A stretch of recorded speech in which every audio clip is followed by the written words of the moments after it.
Muy bienvenidos al repaso de la lección número 9 de la escuela sabática, que para esta semana se titula El fundamento del gobierno de Dios. El versículo de memoria para esta semana lo encontramos en el libro de Apocalipsis, capítulo 12 y versículo 17, y dice de la siguiente manera: Entonces el dragón se airó contra la mujer y fue a combatir al resto de sus hijos, los que guardan los mandamientos de Dios y tienen el testimonio de Jesús. Cuando en la Biblia se presenta el dragón, la misma escritura recalca o aclara que el dragón representa a Satanás mismo. Y este dragón, es decir, Satanás, se fue a combatir, dice, contra el resto de los hijos de la mujer. Se llenó de ira contra ellos. ¿Y quién es esta mujer? Bueno, en el libro de Apocalipsis se presentan dos mujeres. Una mujer pura, vestida del sol, con la luna bajo sus pies y con una corona que tiene 2 estrellas, que dio a luz a un hijo varón, pero este hijo fue arrebatado para Dios y para su trono. Contra esta mujer, que representa el pueblo de Dios, cuando una mujer se presenta en la profecía, está representando a una iglesia. Por otro lado, también tenemos a una mujer que está vestida de escarlata, de piedras preciosas, llena de nombres de abominaciones, que tiene un cáliz en su mano y que se embriaga con el vino del furor de su fornicación. Es decir, es una mujer ramera, la llama la profecía. Y hay un nombre que se le da a esta mujer: Babilonia la Grande, la madre de todas las rameras. Y esta mujer prostituta es un sistema político religioso que confunde al mundo entero, que da al mundo entero a beber del vino del furor de su fornicación, y está haciendo guerra montada en la bestia de 7 cabezas y 10 cuernos, en contra del pueblo de Dios, que ha perseguido al pueblo de Dios por mucho tiempo y ha dado muerte a los santos del Altísimo. Pero ahora vemos de que Satanás se aira contra una mujer que es pura, que sus hijos dice que guardan los mandamientos de Dios y tienen el testimonio de Jesús. Y es aquí donde viene la temática de esta semana: el fundamento del gobierno de Dios. El fundamento del gobierno de Dios está basado en su santa y perfecta ley de amor. Cuando en la escritura nosotros encontramos pasajes como: la ley a la verdad es santa, el mandamiento es santo, justo y bueno, el cumplimiento de la ley es el amor, está siendo apelativos directamente al carácter de Dios, porque la Biblia dice que Dios es justo, y no solamente que es justo, sino que Él ama la justicia. La escritura dice que los querubines delante del trono de Dios alaban al Señor y dicen: santo, santo, santo es Jehová de los ejércitos, toda la tierra está llena de su gloria. El Señor, la Biblia lo llama que es bueno. El Señor Jesucristo le dijo al hombre rico: ninguno es bueno, sino solamente Dios. Y la escritura también dice que el que no ama no ha conocido a Dios, porque Dios es amor.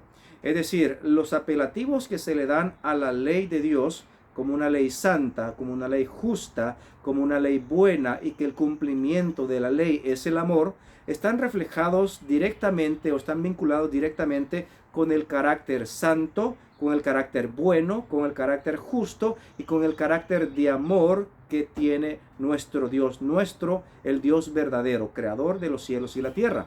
Y es ahí donde la ley de Dios toma una parte esencial en el cumplimiento de la soberanía de Dios. Es decir, cuando Satanás se rebeló en el cielo, se rebeló en contra de los mandamientos de Dios, en contra de los preceptos de Dios. Perfecto era en todos sus caminos desde el día en que fue creado hasta que se halló en él maldad. Es decir, en un momento determinado, Satanás, Lucifer en ese tiempo, él codició llegar a ser algo que una ley santa, justa y buena no le permitía llegar a ser, es decir, llegar a ser igual a Dios o recibir la gloria que Dios recibía. Y es entonces donde la rebelión se inicia en el cielo, manifestada en la transgresión de los mandamientos perfectos de Dios. Y es ahí donde vamos a entrar de lleno, por ejemplo, a la lección del día domingo, que se titula El santuario y la ley. En el libro de Apocalipsis, capítulo 11 y versículo 19, encontramos de que Juan el Revelador vio en el cielo el templo del Dios vivo, y que en el templo de Dios estaba abierta el arca, Y en el arca, precisamente de acuerdo a lo que dice el libro de Éxodos, capítulo 25, versículo 16, y el capítulo 31, versículo 8, se encontraban las dos tablas de piedra que Dios le dio a Moisés cuando él escribió con su propio dedo los 10 mandamientos, de lo cual menciona el libro de El conflicto de los siglos, el espíritu de profecía, que son una copia exacta de la santa ley de Dios que se encuentra en el templo de Dios, de la cual el templo de Israel era una copia, era una maqueta, digamos, era un símbolo de lo que en el cielo existe, en el templo, en el tabernáculo de Dios, en el santuario celestial. Bueno, cuando se daba el día de la expiación, o mejor conocido como el Yom Kippur, allá por el mes de octubre en el pueblo de Israel, en ese preciso día del Yom Kippur, entraba el sumo sacerdote una vez al año para hacer expiación por los pecados de todo el pueblo. Y en ese propiciatorio era una caja que estaba cubierta de oro, la cual se le conocía como el tabernáculo, la mercy seat en inglés. Adentro de ese tabernáculo estaban las dos tablas de piedra que Dios le había dado a Moisés, que había escrito su santa ley con su propio dedo, es decir, los 10 mandamientos. También estaba maná y estaba la vara de Aarón. Y es ahí donde se rociaba la sangre del macho cabrío que había sido elegido para Jehová, para que Dios, a través de ese sacrificio que representaba la sangre del Cordero de Dios que quita el pecado del mundo, podía hacer expiación por los pecados que el pueblo había cometido durante todo el año. Es decir, la sangre se rociaba encima del propiciatorio que guardaba la sagrada y santa y justa y buena y la ley de amor que Dios había dado a su pueblo y a todos nosotros. Porque la escritura dice que el que comete pecado infringe también la ley, porque el pecado es la transgresión de la ley. Entonces se tenía que hacer expiación por la transgresión de esos sagrados mandamientos que se encontraban en el lugar santísimo de ese tabernáculo del santuario terrenal, lo cual era una copia exacta de lo que estaba en el santuario celestial. Y de esa manera el santuario estaba muy vinculado con la santa ley de Dios, y es por eso que se hacía expiación, porque los mandamientos de esa ley santa, justa y buena habían sido quebrantados o habían sido violados por el pueblo de Dios. Hoy en día también la escritura dice: temed a Dios y dadle gloria, porque la hora de su juicio ha llegado. Y es aquí donde en 1844, el 22 de octubre, se inicia para los muertos en Cristo el juicio investigador, y va a pasar hasta que pase por los que profesamos el nombre de Dios, y los que estemos vivos entonces vamos a ser investigados de acuerdo al testimonio de los 10 mandamientos. Si nosotros hemos desobedecido esos mandamientos, la escritura dice que estas cosas os escribo para que no pequéis, pero si alguno hubiese pecado, abogado tenemos para con el Padre, a Jesucristo el justo. La lección del día lunes se titula La inmutabilidad de la ley de Dios. Muchos consideran que Dios vino a abolir la ley. Muchos testifican en la cristiandad que la ley de Dios fue clavada en la cruz del Calvario, que Dios vino a abolir la ley, que ya no es necesario cumplir la santa ley de Dios.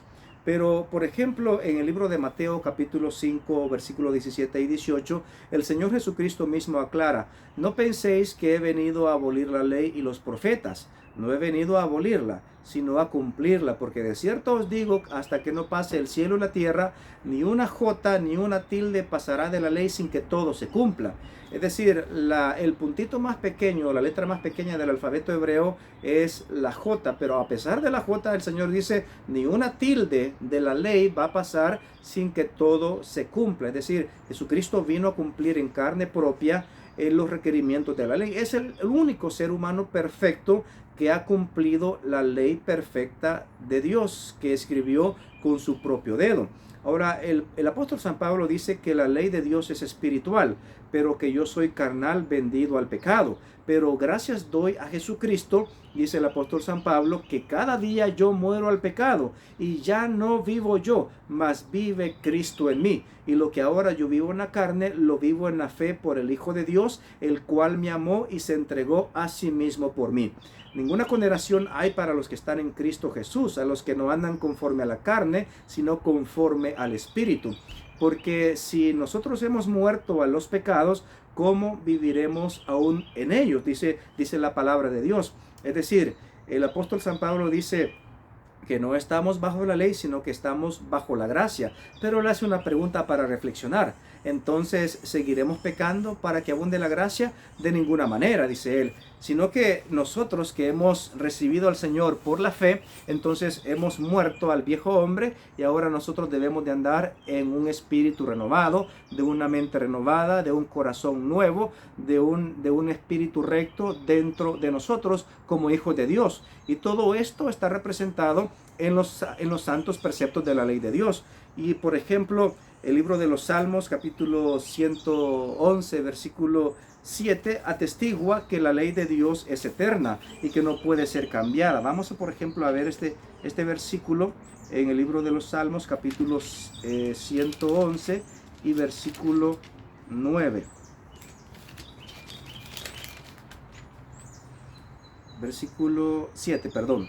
Dice: las obras de sus manos son verdad y juicio, fieles son todos sus mandamientos. Es decir, todos sus mandamientos son fieles, todos sus mandamientos son verdad, todos sus mandamientos son buenos, todos sus mandamientos son justos, todos sus mandamientos reflejan el carácter de amor, el carácter justo de Dios, todos.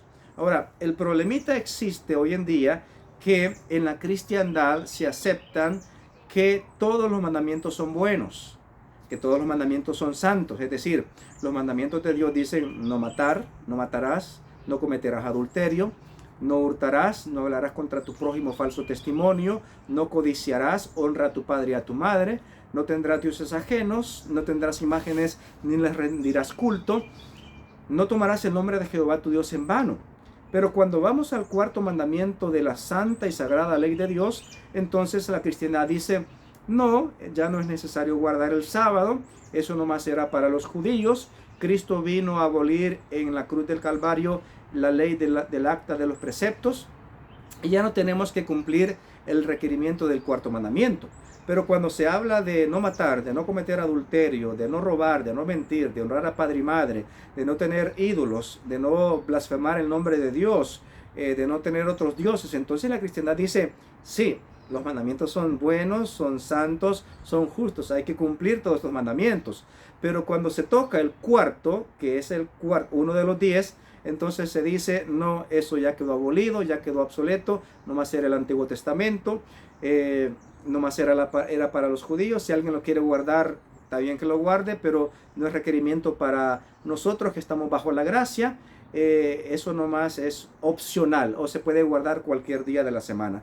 Bueno, lamentablemente, para esa forma de pensar, la Escritura dice que la palabra de Dios es verdad, sus mandamientos son verdad, y que nosotros debemos de someternos a un escrito está, así dice el Señor. No penséis, dice la Escritura, que he venido a abolir la ley o los profetas. No he venido a cumplir, no he venido a abolir, sino a cumplir. Porque hasta que pase el cielo y la tierra, ni una jota, ni un punto, ni una tilde perecerá sin que todo se cumpla. Así que pongamos mucha atención a la amonestación de nuestro Dios. La lección del día martes se titula El sábado y la ley. Y es aquí donde está el meollo del asunto, ¿no? Como venimos mencionando, la cristiandad hoy en día acepta, predica y testifica que hay que guardar 9 mandamientos de la ley de Dios. Pero hay uno que está en el centro de la santa y sagrada ley de Dios. Ese es el cuarto mandamiento, el cual fue puesto en la misma semana de la creación. Cuando Dios acabó los cielos y la tierra, Lo último que el Señor creó fue a la mujer, es decir, fue al ser humano. Creó a Adán y de la costilla de Adán creó a la mujer. Había sido todo acabado. Dios bien hubiese podido tener una semana de 6 días, literales. Porque cuando Dios habló, existió. Cuando Él mandó, vino a ser. Él creó todo con el poder de su palabra, excepto la máxima creación de Dios, que fuimos creados a su imagen y a su semejanza. Él nos creó con sus propias manos.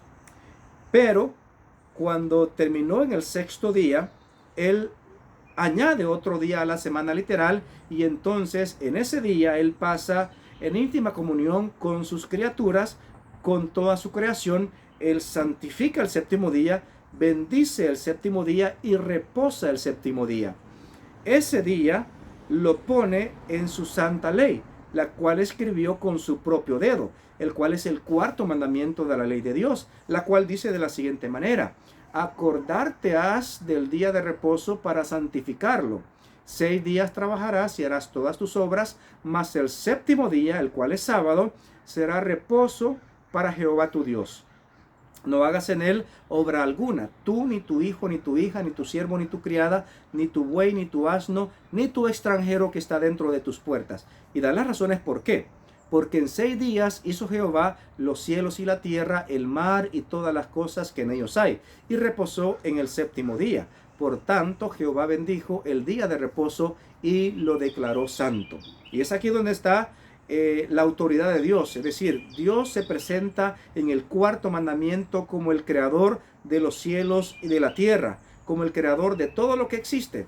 El Espíritu de Profecía menciona que si el sábado hubiese sido guardado en todos los tiempos, no existiría en lo absoluto un ateo, un incrédulo, un idólatra, porque el 4º mandamiento atestigua de la santidad de la ley de Dios, la cual manda también a no tener ídolos, a no tener dioses ajenos, y también atestigua del Dios creador de todo lo que existe, el Dios que creó los cielos y la tierra en 6 días literales, reposó en el 7º día, lo bendijo el 7º día, lo santificó en el 7º día y lo escribió con su propio dedo en la santa ley de Dios, los 10 mandamientos, la cual es una copia exacta, la cual entregó a Moisés, y la cual se encuentra el original en el santuario celestial, donde está su trono y su autoridad en el universo entero. Ahora bien, ¿por qué es entonces que hoy en día se ha pisoteado el sábado? Bueno, el libro de Daniel en el capítulo 7 y en el capítulo 8 menciona de que se levantaría un poder, un cuerno pequeño, que trataría de cambiar los tiempos y la ley. Y es precisamente el papado que se ensalza sobre Dios, que se atribuye a sí mismo a prerrogativas que solamente le corresponden a Dios, como recibir adoración él mismo, como permitir que se rinda culto a imágenes, como la autoridad de perdonar pecados. El único que tiene derecho a perdonar pecados es Dios, pero el sistema papal, el sistema apóstata, el sistema católico pagano enseña que se puede, cuando se une el paganismo con el cristianismo, enseñan ellos costumbres paganas y cristianas, y la máxima seña de autoridad por las cuales ellos se han sentado en el trono de Dios, haciéndose pasar por Dios como Dios, es que cambiaron la santidad del sábado y la transfirieron al domingo. Cuando Constantino, allá por el año 321, él, siendo pagano, el día máximo de adoración de los paganos era el Sunday, o el día del sol, el domingo, el primer día de la semana. Ellos le atribuyeron la celebración de la resurrección de Cristo a ese día y empezaron a celebrarlo, y poco a poco se fue dando paulativamente, despacio pero seguro, el cambio de la santidad del sábado al domingo. Y desde entonces, desde el año 321 en adelante, el catolicismo impuso por la fuerza sus enseñanzas, sus dogmas, y hasta el día de hoy nosotros, la gran mayoría de la cristiandad, la gran mayoría del mundo conquistado por los europeos, por lo cual se impuso la religión también en los países conquistados, en el Nuevo Mundo como lo es América. Se introdujo la religión y se recibieron las enseñanzas y los dogmas católicos, como lo es la inmortalidad del alma y el guardar el día domingo, el primero de la semana. Muy bien, con esto damos paso a lo que encontramos en el libro de Apocalipsis 12:12 y versículo 17 y capítulo 13, versículo 7. El tema se titula La marca de la bestia. Voy a leer unos versículos que he mencionado para que nosotros podamos tener un contexto bíblico de cómo es que la Escritura ha predicho de antemano las cosas que están por suceder pronto. Vamos a leer en el libro de Apocalipsis capítulo 13 y versículo 7 lo que dice acá. Y se le permitió hacer guerra contra los santos y vencerlos. También se le dio autoridad sobre toda tribu, pueblo, lengua y nación. Y la adoraron, versículo 8, todos los moradores de la tierra cuyos nombres no estaban escritos en el libro de la vida del Cordero, que fue inmolado desde el principio del mundo. Si alguno tiene oído, oiga. Si alguno lleva en cautividad, va en cautividad. Y si alguno mata a espada debe de ser muerto. Aquí está la paciencia y la fe de los santos.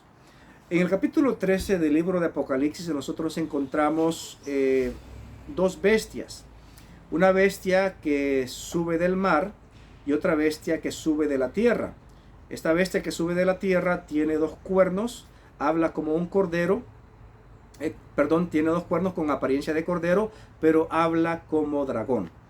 En el libro de Apocalipsis se está reflejando un imperio que surge de una tierra abandonada, de una tierra fértil, de una tierra que sirvió de refugio para que hubiese libertad religiosa.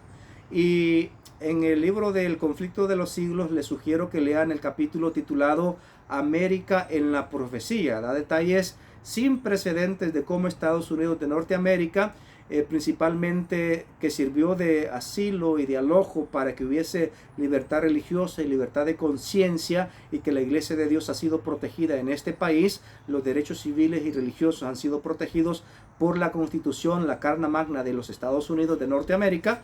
Pronto, muy pronto, este país va a dictar leyes que vayan en contra, ya lo está haciendo, de hecho ya lo está haciendo, está dictando leyes que van en contra de los principios cristianos de los cuales esta nación fue fundada cuando los peregrinos huyeron de las persecuciones europeas y viajaron en un barco llamado el Mayflower y se desembarcaron en la bahía de Rhode Island, allá por Massachusetts, en la costa este de los Estados Unidos. Y entonces cuando los nativos los recibieron con comida, con medicina, porque fue una travesía de muchas semanas el atravesar el océano Atlántico para llegar a Norteamérica, entonces vinieron muchos huyendo de las persecuciones católicas en Europa y se establecieron en Estados Unidos de Norteamérica. Y es por eso de que la primera enmienda de la Constitución de este país es libertad religiosa. En esa misma enmienda también encontramos otras libertades como libertad de prensa, libertad de opinión, libertad de pensamiento, y es ahí donde nosotros tenemos libertad de conciencia. Y luego la segunda enmienda es el derecho a portar armas. ¿Por qué? Porque los fundadores de este país sufrieron en carne propia lo que es estar bajo la tiranía de un gobierno tirano, y valga la redundancia, es decir, cuando el papado reinaba en Europa y los reyes de Europa le servían para sus insinuaciones de poder político y de poder religioso, donde el papado mandaba la Inquisición, los gobiernos de Europa, los reyes de Inglaterra, de Francia, de Alemania, de Escocia, obedecían dando edictos a las bulas papales para que se diera muerte a los herejes, se les quemara en la hoguera, se les torturara, se les quitara sus posesiones, porque no aceptaban los dogmas que la iglesia enseñaba. El caso más conocido es el caso de Galileo Galilei en el área científica, donde él descubrió que la tierra era redonda, pero la iglesia en ese tiempo decía que la tierra era plana, y entonces, como él estaba en contradicción de la iglesia, se le ordenó que se retractara, y si no, pues tenía que afrontar la hoguera. Él no quiso afrontar la muerte y él dijo, bueno, si es así, la tierra es plana, aunque sea redonda. Y por esto él fue enviado a cárcel domiciliar y él ahí siguió sus investigaciones científicas. Y es por eso de que hoy en día, por todas las atrocidades que el catolicismo hizo durante la Edad Media, hoy en día la ciencia va generalmente en contra de la religión, es decir, el daño que el catolicismo ha hecho tanto a la ciencia, a la cultura, a la educación, a la religión. Hoy en día hay mucho ateísmo debido a las atrocidades que se han cometido en la antigüedad en la iglesia y también atrocidades que se siguen cometiendo en nombre de Dios en las diferentes religiones que existen en el mundo. Todas las religiones hay corrupción. La escritura dice que hasta el tiempo de la siega el Señor va a permitir que el trigo crezca juntamente con la cizaña. Los dos tienen que crecer juntos hasta el día de la siega, hasta el tiempo del cierre de la gracia, hasta el tiempo de la venida de nuestro Señor Jesucristo. Bueno, haciendo un resumen acerca de la marca de la bestia, vemos como este país se está yendo a la inmoralidad, al declive. Han dictaminado leyes que pueden casarse hombres con hombres, mujeres con mujeres. Se está enseñando en las escuelas ideologías para que los niños sean indoctrinados con inmoralidad sexual, perversidad.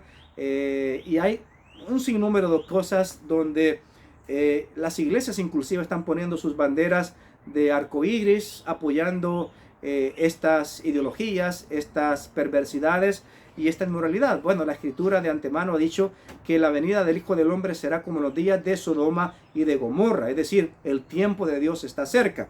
Más sin embargo, la escritura menciona que Estados Unidos, en la profecía revelada en el capítulo 13 del libro de Apocalipsis, va a ser la nación que imponga o que establezca una imagen de la bestia. Es decir, este país que salió huyendo de las persecuciones papales de Europa, que hasta, por ejemplo, hasta el año de 1980 y algo, no se le permitía al Papa establecer o tomar parte en la política de los Estados Unidos. Solamente se le otorgaba permiso para poder participar en las reuniones de las Naciones Unidas en Nueva York. Vemos como en el 2015 el Papa Francisco no solamente se le permitió predicar llevar su misa idolátrica en la Casa Blanca, se le permitió dar un discurso en el Capitolio, en el Congreso, y ha puesto su bandera en este país que ha sido de denominación protestante porque se protestó en contra de las atrocidades que el papado cometió durante 1260 años, lo cual la profecía lo había predicho de antemano. Es este mismo país protestante que en su Carta Magna, la Constitución, prohíbe el promover una religión o el establecer la suya propia, que protege la libertad religiosa, que protege la libertad de expresión, que protege la libertad de conciencia.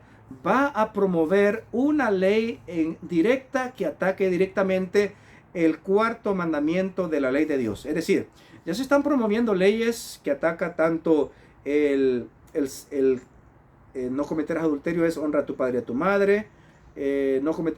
No matarás, no cometerás adulterio. Es decir, el séptimo mandamiento de la ley de Dios está siendo atacado. El quinto mandamiento de la ley de Dios está siendo atacado.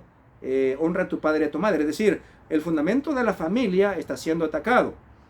La perversidad está por todas partes. Y estas leyes se dan en un gobierno que pertenece a un país con base protestante.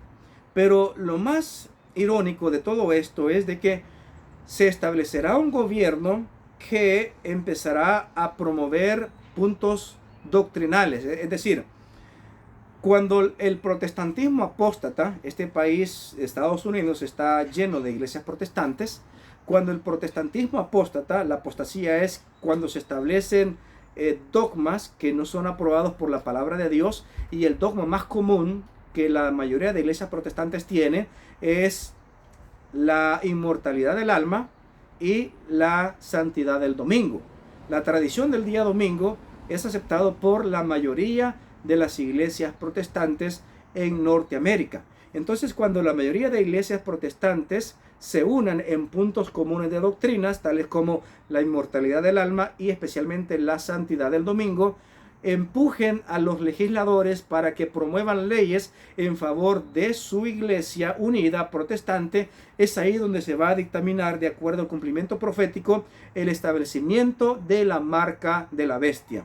Es decir, la marca de la bestia no será otra cosa sino el establecimiento obligatorio del día domingo como día de reposo nacional, y luego esto será abrazado por Roma. Roma va a abrazar esta política porque han sido ellos los que cambiaron la santidad del sábado y la transfirieron al domingo, y es ahí donde Roma impone esta ideología, esta marca de esta bestia en Europa, y Estados Unidos la impone en Norteamérica y en todo el continente americano.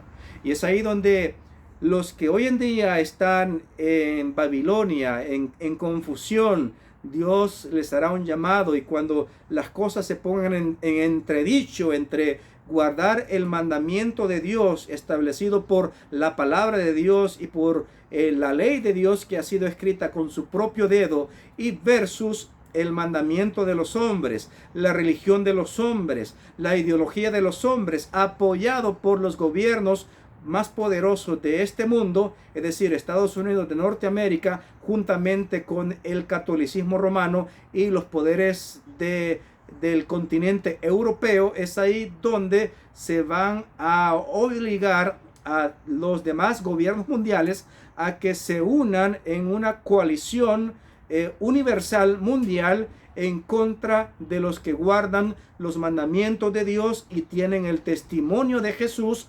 Y entonces se hará guerra, la guerra del Armagedón, la última guerra entre los poderes colisionados del mundo entero, guiados bajo el estandarte de Satanás, el enemigo de Dios y de los hombres, y obviamente Cristo mismo con su palabra, con sus mandamientos, con su santo pueblo que guarda sus mandamientos y tiene la paciencia de los santos porque guardan los mandamientos de Dios y tienen la fe de Jesús. Cuando las cosas estén puestas de esa manera tan clara, entonces no habrá excusa para los que quieran someterse a los gobiernos terrenales versus al gobierno celestial. Bueno, la palabra de Dios ha sido dicha de antemano lo que está por suceder muy pronto. La lección del día jueves se titula El mensaje de los tres ángeles. En el libro de Apocalipsis capítulo 14 nosotros encontramos también un mensaje de los tres ángeles, y el cual dice: temed a Dios y dadle gloria. El mensaje número 1: porque la hora de su juicio ha llegado, y adorad el que hizo el cielo, la tierra, el mar y las fuentes de las aguas. Es decir, en 1844, el 22 de octubre, inicia el juicio investigador.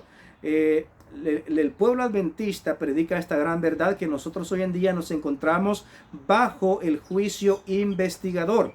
Pero nosotros no tenemos que temer, porque ninguna condenación hay para los que están en Cristo Jesús, a los que no andan conforme a la carne, sino conforme al Espíritu. Hijitos míos, estas cosas os escribo para que no pequéis, pero si alguno hubiese pecado, abogado tenemos para con el Padre, a Jesucristo el justo. Así es que acerquémonos confiadamente al trono de la gracia para alcanzar misericordia y hallar gracia para el oportuno socorro. El segundo ángel le siguió diciendo: ha caído Babilonia la grande, la cual ha dado a beber del vino del furor de su fornicación. Es decir, el sistema babilónico, el sistema de confusión mundial, de las ideologías humanas, de doctrinas humanas, de tradiciones humanas, ha caído en la revelación de la palabra de Dios. Nosotros no tenemos por qué seguir ideologías humanas, tradiciones humanas, lo que dice el pastor, lo que dice el cura, porque nosotros hoy en día tenemos a nuestra disposición la palabra de verdad, la palabra de Dios. Sécase la hierba, marchítase la flor, pero la palabra de Dios permanece para siempre. Santifícalos en tu verdad, tu palabra es verdad. Lámpara es a mis pies tu palabra y lumbrera a mi camino. ¿Con qué guardará el joven su camino? Con guardar su palabra. Escudriñad las escrituras, ya que a vosotros os parece que en ellas obtenéis la vida eterna, y ellas son las que dan testimonio de mí. Es decir, el sistema babilónico cae cuando nosotros escudriñamos diligentemente la palabra de Dios. No tenemos por qué estar en confusión, no tenemos por qué estar en oscuridad, porque tenemos la luz de la palabra de Dios, tenemos la palabra profética aún más segura, a la cual hacemos bien en estar atentos como a una antorcha para que el día esclarezca y que sea perfecto hasta que el lucero de la mañana salga en nuestros corazones como al mediodía. Nosotros no estamos en tinieblas, porque la palabra de Dios alumbra a todo hombre que ha nacido en este mundo. Pero esta es la condenación, dice la palabra de Dios, que la luz fue manifestada a los hombres, pero los hombres amaron más las tinieblas que la luz. Los hombres amaron más las tradiciones de los hombres que la palabra de Dios. Los hombres amaron más los dichos y las máximas y las ideologías humanas que un escrito está, así dice el Señor. Porque esto requiere compromiso, requiere un cambio de vida, requiere un cambio de actitud, requiere un cambio de pensamiento, un cambio de corazón. Y muchas veces el ser humano no está dispuesto a pagar ese precio.